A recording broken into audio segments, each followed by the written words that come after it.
దేవుని నామానికి స్తోత్రం కలుగునుగాక. ఎలోహిం టీవీ ప్రేక్షకులందరికీ నా హృదయపూర్వక వందనాలు చెల్లించుకుంటున్నాను. జీవము కలిగిన దేవుని కృపావర్షం మనందరిపై సమృద్ధిగా కురియునుగాక. దేవుడు మాట్లాడుచున్న ఇటు మాటలతో మన హృదయాలు దేవుడు తెప్పరల చేయునుగాక. చిన్న ప్రార్థన చేసుకుందాం. పరిశుద్ధుడా, ప్రేమ కలిగిన తండ్రి, నీకు వందనాలు. దయగలిగిన ఆత్మ, నీకు స్తోత్రాలు చెల్లిస్తున్నాం. నీ కృపతో మమ్మల్ని జ్ఞాపకం చేసుకొని ప్రభువా, ఈ రీతిగా నా తండ్రి నీ వాక్యమును ధ్యానం చేసుకోవటానికి మీరు ఇచ్చిన కృపను బట్టి నీకు వందనాలు చెల్లిస్తున్నాం. ప్రతి కార్యము నీ నామ మహిమార్థము జరుగుటకు సహాయం చేయండి. నా నోటికి బోరగా ఉండండి. నీ ఆత్మాభిషేకము నాపై ఉంచండి ప్రభువా, నీకు వందనాలు. మీ కార్యములు జరిగించండి. ఒక్కరైనా ప్రభువా నాయన పట్టబట్టకు కావలసిన కృపను మీరు దయచేయండి అయ్యా. మీ కార్యములు గొప్పవి కనుక నాయన వినుచున్న వారితో ఉండమని వేడుకుంటున్నాం ప్రభువా, నీకు వందనాలు. మీరు కార్యములు చేసి నీ నామానికి మహిమ పొందుకోమని, ఆది నుంచి అంతం వరకు నాయన నీ నామం మాత్రమే మహింపరచబట్టుకు సహాయం చేసి మీరే మహిమ ఘనత ప్రభావములు పొందుకోమని యేసు పరిశుద్ధ నామమున అడిగి వేడుకుంటున్నాం తండ్రి, ఆమేన్. చిన్న పాట పాడుకున్నాం. కల్వారి గిరిపై సిలువ భారం భరించితివా ఓ నా ప్రభువా, నా పాపముకై నీ రక్తమును సిలువపై అర్పించితివా. తుంటరులెల్లా కొట్టుచుండా కంటి నీరు పెట్టని దేవా, నా పాపముకై నీ రక్తమును సిలువపై అర్పించితివా. కల్వరి గిరిపై సిలువ భారం భరించితివా ఓ నా ప్రభువా. దుష్టుండొకడు బళ్ళెంబోను గృచ్చెను నీదు ప్రకాలోనా, కేకవేసి నీ ప్రాణమును సిలువపై అర్పించితివా. కల్వరి గిరిపై సిలువ భారం భరించితివా ఓ నా ప్రభువా.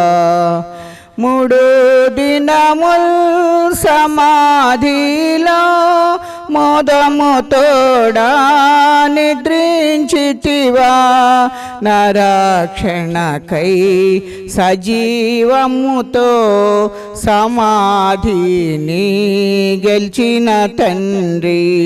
కల్వరి గిరిపై సిలువ భారం భరించితివా ఓ నా ప్రభువా, నా పాపముకై నీ రక్తమును సిలువపై అర్పించితివా. హల్లెలూయా. దేవుని నామానికి స్తోత్రం కలుగునుగాక. వాక్య భాగంలోనికి వెళదాం.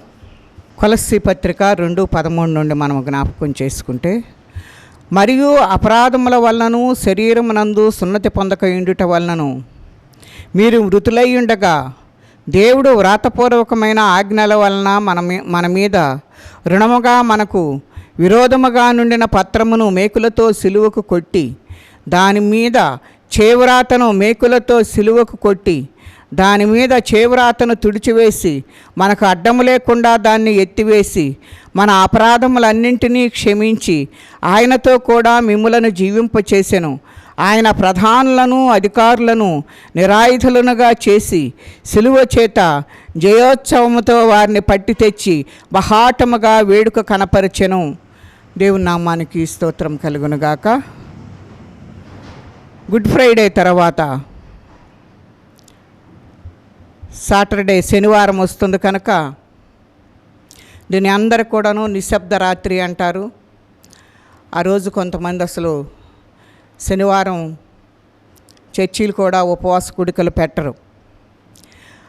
ఆ నిశ్శబ్ద రాత్రిలో గుడ్ ఫ్రైడే తర్వాత యేసయ్య తన ప్రాణాన్ని సిలువలో అర్పించిన తర్వాత ఆయన కొన్ని కార్యములు మరి అక్కడ పాతాళంలోనికి వెళ్ళి జరిగించిన కార్యములు కొన్ని ఉన్నాయి. వాటిని గురించి మనము జ్ఞాపకం చేసుకున్నాం. మరణపు ముళ్ళు పాపం, ఆ ముళ్ళును ఆయన విరిచినట్లుగా మనము చూస్తూ ఉన్నాం. అపోస్తుల కార్యములు 2:31 క్రీస్తు పాతాళములో విడువబడలేదనియు ఆయన శరీరము కుళ్ళిపోలేదనియు దావీదు ముందుగానే తెలుసుకొని ఆయన పునరుద్ధానమును గూర్చి చెప్పినట్లుగా చూస్తూ ఉన్నాం. ఈ యేసును దేవుడే లేపినట్లుగా మనము చూస్తూ ఉన్నాం.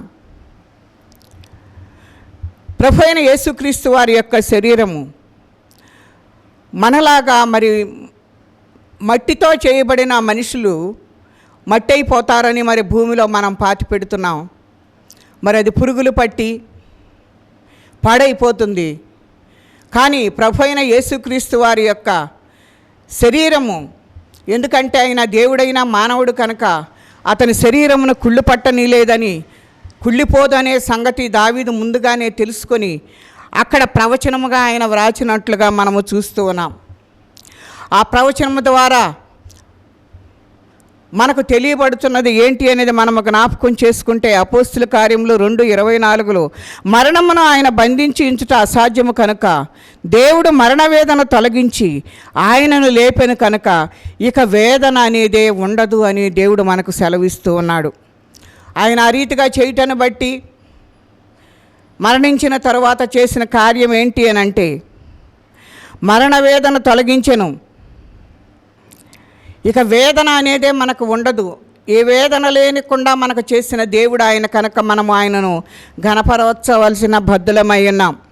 అందుచేత ఆయన ఆరోహణమైనప్పుడు చెరను చెరగా పట్టుకొని పోయి మనుషులకు ఈవులను అనుగ్రహించనని చెప్పబడి ఉన్నట్లుగా ఆరోహణమైనట్లుగా చూస్తూ ఉన్నాం. ఆరోహణమైనగా ఆయన భూమి యొక్క క్రింది భాగములకు దిగినని అర్థం.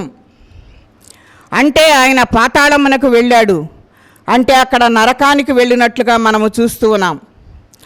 అక్కడ 3 భాగాలు ఉన్నట్లుగా మనము చూస్తున్నాం. ఒకటి యాతనా స్థలము, రెండవది నెమ్మది కలిగిన స్థలం, మూడవది అగాధ స్థలముగా మనకు కనబడుతుంది. యాతనా స్థలమును గురించి మనం చూస్తే ధనవంతుడు అగ్నిలో ఉండి యాతన పడుచున్నానని చెప్పేసి లూకాసు వార్త 16:24 ధనవంతుడు మాట్లాడుతున్నట్లుగా చూస్తూ ఉన్నాం. నెమ్మది కలిగిన స్థలం ఏంటి అని చూస్తే లూకాసు వార్త 16:22-23 చూస్తే లాజరు అబ్రహాము రొమ్మున ఆనుకొనుటకు వెళ్ళునని మనము చూస్తూ ఉన్నాం. అగాధం ఏంటి అని మనము చూస్తే లూకాసు వార్త 16:26 మాకును మీకును మధ్య మహా అగాధం ఉంచబడి ఉన్నదని మరి ఇక్కడ మాట్లాడుతూ ఉన్నాడు. అబ్రహాము రొమ్మున ఆనుకొని ఉన్న లాజరును ధనవంతుడు చూసి, నేను ఈ నరకములో నరకయాతన పడుతూ ఉన్నాను, ఈ అగ్నిలో యాతన పడుతున్నాను, నా నోరు ఎండిపోతుంది, దయచేసి లాజరును చిటికనీళ్ళతో ఒక్క చుక్కైనా నా నోటిలో వేసి నా దాహం తీరుస్తాడేమోనని అబ్రహాముని కేక వేస్తూ ఉన్నాడు. అప్పుడు ఆయన అంటున్నాడు కదా, అక్కడికి రావటానికి మీరు రావటానికి లేదు, మేము రావటానికి లేదు, మన మధ్యలో ఒక పెద్ద అగాధం ఉంది అని చెప్పేసి అక్కడ మాట్లాడుతున్నట్లుగా చూస్తూ ఉన్నాం. సమూయేలు గ్రంథములో కూడా ఒక మాటను మనం జ్ఞాపకం చేసుకుంటే, ఆమె దేవతలలో ఒకడు భూమిలో నుండి పైకి వచ్చుట నేను చూచుచున్నాను, అందుకతడు ఏ రూపముగా ఉన్నాడని దాన్ని అడిగినందుకు అది దుప్పటి కప్పుకొని ముసలివాడొకడు వచ్చుచున్నాడు అని చెప్పగా సౌలు అతడు సమూయేలు అని తెలుసుకొని సాగిలపడి నమస్కారం చేసెను. ఈ మాటలను మనము సమూయేలు గ్రంథం 28వ అధ్యాయము 1 సమూయేలు 11 నుంచి మనము చూస్తే ఈ మాటలు మనకు కనబడుతున్నాయి. పాత నిబంధనలోని భక్తులందరూ పాతాళంలో నెమ్మది గల స్థలంలో ఉన్నట్లుగా చూస్తూ ఉన్నాం.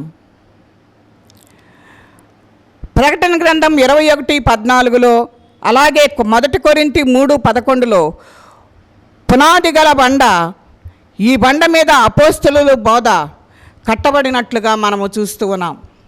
పునాది కలిగిన బండ ఏది అని అంటే ప్రభు అయిన యేసుక్రీస్తు వారే ఆ బండగా మనకు కనబడుతున్నాడు. పాతాళలోక ద్వారములను గురించి కూడా మనము చూసినట్లయితే మత్తయి సువార్త 28:18 అయితే యేసు వారి యొద్దకు వచ్చినప్పుడు పరలోకమందును భూమి మీదను నాకు సర్వాధికారము ఇవ్వబడి ఉన్నది అని అన్ని చోట్లకు కూడా ఆయన అధికారంతోనే వచ్చాడు. కానీ ఆ అధికారమును మనపై ఎప్పుడు కూడానో ప్రదర్శించినట్టుగా లేదు. యెషయా గ్రంథం 38లో కూడా మనము చూసినట్లయితే ఇది హిజ్కియా యొక్క స్తుతిగీతముగా మనకు కనపడుతుంది. దీనిలో నేను పాతాళమునకు పోవలసిన వచ్చినని చెప్పేసి అక్కడ హిజ్కియా మాట్లాడుతున్నట్లుగా మనము చూస్తూ ఉన్నాం. దేవుని వాక్యము మనకు ఆ రీతిగా హెచ్చరిక చేస్తూ ఉండగా మనందరము కూడా ఏ స్థితిలో ఉన్నామో ఒకసారి జ్ఞాపకం చేసుకోవాలి. 1 కొరింథీ 15:25లో ఎందుకనగా తన శత్రువులందరినీ తన పాదముల క్రింద ఉంచు వరకు ఆయన రాజ్యపాలన చేయుచుండవల్లని అక్కడ వాక్య భాగం మనం చూస్తూ ఉన్నాం. ప్రకటన గ్రంథం 1:18లో నేను మొదటివాడను కడపటివాడను జీవించువాడను మృతుడనైతిని కానీ ఇదిగో యుగయుగములకు సజీవుడనై ఉన్నానని మరియు మరణము యొక్కయు పాతాళలోకము యొక్కయు తాళపు చెవులు నా స్వాధీనములో ఉన్నవి అంటే అంతకుముందు సాతాను స్వాధీనములో ఉన్నవని వాటిని ఆయన స్వాధీనం చేసుకున్నట్లుగా మనము చూస్తూ ఉన్నాం. పాపం యొక్క శిక్ష మరణము కనుక దాని నుండి విడిపించే సమర్థుడు ఎవరు అని అంటే ప్రభు అయిన యేసుక్రీస్తు వారుగా మనకి ఇక్కడ కనబడుతూ ఉన్నాడు. ఇంతకుముందు అన్నీ కూడా ఆదాము పాపం చేయటను బట్టి ఈ లోకము యొక్క తాళం చేతులన్నీ కూడాను వాడు స్వాధీనపరచుకున్నట్లుగా మనము చూస్తూ ఉన్నాం. దానిని ప్రభు అయిన యేసుక్రీస్తు వారు ఏం చేశారంటే సతాను చేతిలో ఉన్న ఆ తాళపు చేతులను ఆయన స్వాధీనం చేసుకున్నట్లుగా మనము చూస్తూ ఉన్నాం. అపోస్తుల కార్యములు 2:24లో చూస్తే మరణం ఆయనను బంధించి ఉంచుట అసాధ్యము కనుక దేవుడు ఆయనను లేపెను. ఆ లేపిన తర్వాత వేదనలు తొలగించినట్లుగా వాటిని నివారించినట్లుగా మనము చూస్తూ ఉన్నాం.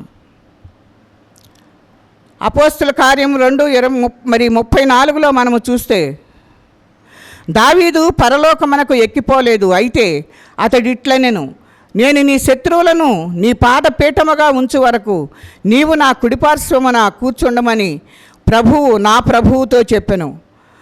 మరణము శాపనము కాళ్ళ క్రింద పీఠముగా ఉంచాడు. వేదన మరణము నివారణ చేసినట్లుగా మనకు జయ జీవితం ఇచ్చినట్లుగా మనము చూస్తూ ఉన్నాం. దేవుడు ఇటు వాటితో మనల్ని అందరినీ కూడాను సిద్ధపరుస్తూ ఉన్నట్లుగా మనము చూస్తూ ఉన్నాం. కనుక అబ్రహాము రొమ్మున ఆనుకొని ఉన్న ధనవంతుడను మనము చూసాం. నరకమును గురించి మాట్లాడుకున్నాం. ఆ రెండు కూడా భూమి క్రింద ఒకదానినొకటి వ్యతిరేకముగా ఉన్నట్లుగా మనము చూస్తూ ఉన్నాం. వాటిని రెంటిలో ఏమున్నది అని మనము చూస్తే ఇవి వ్యతిరేకంగా ఉన్నట్లుగా చూస్తూ ఉన్నాం. వాటి రెండుకి మధ్య ఒక అగాధం ఉన్నట్లుగా మనము చూస్తూ ఉన్నాం. భూమి క్రింద అద్భుతమైన పరదైసు అనేది స్థలము ఉందని మనము జ్ఞాపకం చేసుకొనవలసిన వారమై ఉన్నాం. యోబు తాను రాసిన గ్రంథములో చాలా విషయములు తెలియజేసినట్లుగా మనము చూస్తూ ఉన్నాం. భూమి క్రింద ఉన్న పరదైసు పరిశుద్ధ స్థలము, అది పరిశుద్ధులకు విశ్రాంతి స్థలమని యోబు తన పుస్తకంలో రాసినట్లుగా చూస్తూ ఉన్నాం. వారి పాపములు తీసివేయబడలేదు కనుక ఇంకా వారు పరలోకమునకు చేరుకొనలేదు. వారు భూమి క్రింద ఉన్న పరదైసులోనికి వెళ్ళినట్లుగా మనము చూస్తూ ఉన్నాం. లాజరు యొక్క శరీరము ఏ విధముగా వెళ్ళిందో వారు కూడా అలాగే వెళ్ళినట్లుగా చూస్తూ ఉన్నాం. యేసుక్రీస్తు వారు తదుపరి వచ్చి కల్వరి సిలువలో చనిపోయినప్పుడు యోనా చేప కడుపులో 3 రాత్రింబవళ్ళు ఉన్నట్లుగా మనుష్య కుమారుడు భూమి క్రింద భాగమున 3 పగళ్ళు రాత్రులు ఉంటానని చెప్పినట్లుగా మనము చూస్తూ ఉన్నాం. ఆయన భూమి యొక్క క్రింద భాగములోనికి దిగి వెళ్ళాడు. ఎఫెసీ 4:9లో ఆరోహణమాయనగా ఆయన భూమి యొక్క క్రింది భాగములోనికి దిగిననియు అర్థమిచ్చుచున్నట్లుగా చూస్తూ ఉన్నాం. చాలామంది క్రైస్తవులు దేవుని వాక్యమును గురించి సిగ్గుపడుతున్నారు. మన కన్నులతో చూడనటువంటి విషయాలను గురించి మాట్లాడడానికి అభ్యంతరపడుతున్నట్లుగా చూస్తున్నాం. ఇబ్బంది పడుతున్న వారు దేవుని వాక్యాన్ని ఉన్నట్లుగా చెప్పటానికి భయపడేవారు ఈ వచనాలను దేవుడు ఆకాశము నుండి ఏ విధముగా క్రిందికి దిగి వచ్చినాడో తెలియజేస్తున్నట్లుగా మనము చూస్తూ ఉన్నాం. ఆయన భూమి క్రింద భాగము దానిలోనికి వెళ్ళినది తెలియజేస్తున్నాయి కనుక దేవుని వాక్యాన్ని చదివి మనము నమ్మగలిగినట్లయితే భూమి క్రింద ఉన్న సమస్తము అయిన విషయాలు గ్రహించగలుగుతాం. యేసుక్రీస్తు క్రింది భాగానికి వెళ్ళినప్పుడు 2 కార్యాలు చేసినట్లుగా మనము చూస్తూ ఉన్నాం. మొట్టమొదటిగా ఆయన చేసిన కార్యం ఏంటి అంటే, ఆయన క్రింది భాగానికి వెళ్ళి అక్కడ ఉన్నటువంటి ఆత్మలకు దేవుని వాక్యాన్ని ప్రకటించినట్లుగా చూస్తూ ఉన్నాం. చెరలో ఉన్న ఆత్మకు ప్రకటించినట్లుగా చూస్తూ ఉన్నాం. ఈ చెరలో ఉన్న ఆత్మలు ఎవరు అని మనము చూస్తే, నోహు కాలంలో పాపం చేసి ఉన్నటువంటి దూతలని పేతురు చెబుతూ ఉన్నాడు. మరి మానవికతను దాని జాతిని పాడు చేసి మెస్సయ్య రాకుండా ఆపుటకు ప్రయత్నం చేసిన దూతలుగా వారు కనబడుతున్నట్లుగా చూస్తూ ఉన్నాం. యేసుక్రీస్తు అక్కడికి వెళ్ళి ఏమని ప్రకటించాడు అని అంటే, ఆయన అక్కడికి వెళ్ళి ఆ పడిపోయిన దూతలకు తాను సంపాదించిన విజయాన్ని ప్రకటించాడు. ఇదిగో నేను మెస్సయ్యగా రావడానికి ఆపడానికి చేసిన ఎన్నో ప్రయత్నాలు చేశారు, అయితే నేను వచ్చి నా కార్యాన్ని నేను ముగించాను అని ప్రభువు చెప్పినట్లుగా మనము చూస్తూ ఉన్నాం. మరలా పేతురు పత్రికలోనికి 1 పేతురులోనికి 4వ అధ్యాయంలోనికి వస్తే, ఆయన క్రింద భాగానికి వెళ్ళి కొంతమందికి సువార్త ఏ విధంగా ప్రకటించాడో వ్రాయబడి ఉంది. మృతులు శరీర విషయంలో మానవ రీత్యా తీర్పు పొందినట్లు, ఆత్మను బట్టి దేవునిలో జీవించినట్లు వారికి కూడా సువార్త ప్రకటించినట్లుగా చాలామంది బైబిల్ పండితులు మరి ఈ వచనాన్ని అర్థం చేసుకోలేకపోతున్నట్లుగా మనము చూస్తూ ఉన్నాం.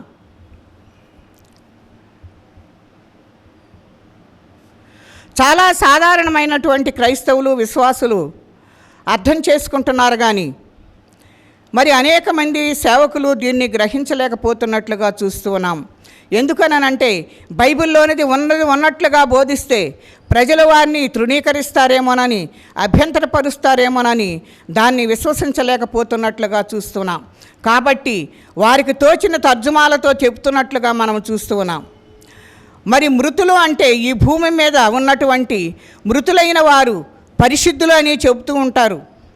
మృతులు శరీర రీత్యా మానవులు తీర్పు పొందినట్లు ఆత్మ విషయములో దేవుని బట్టి జీవించినట్లు వారికి కూడా సువార్త ప్రకటించబడినట్లుగా చూస్తూ ఉన్నాం.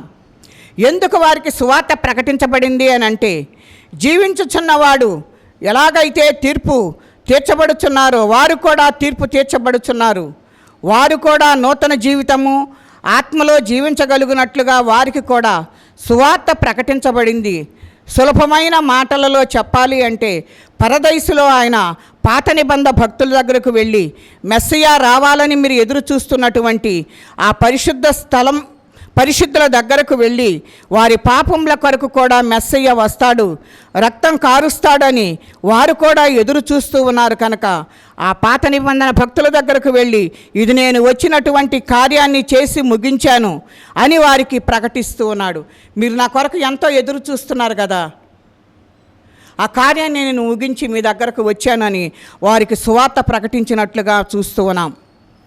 మరి ప్రవక్తలు నా గురించి పలికినటువంటి ప్రతి మాటను నేను నెరవేర్చాను. నేను మీ పాపముల కొరకై చనిపోయి రక్తం చిందించాను.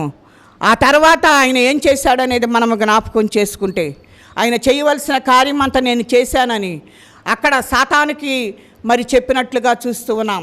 రెండవదిగా మరి ఆ భక్తులకు కూడా మీరు ఎదురు చూస్తున్న మెస్సయ్యను నేను మీరు చేయవలసిన కార్యములన్నీ కూడా చేశాను.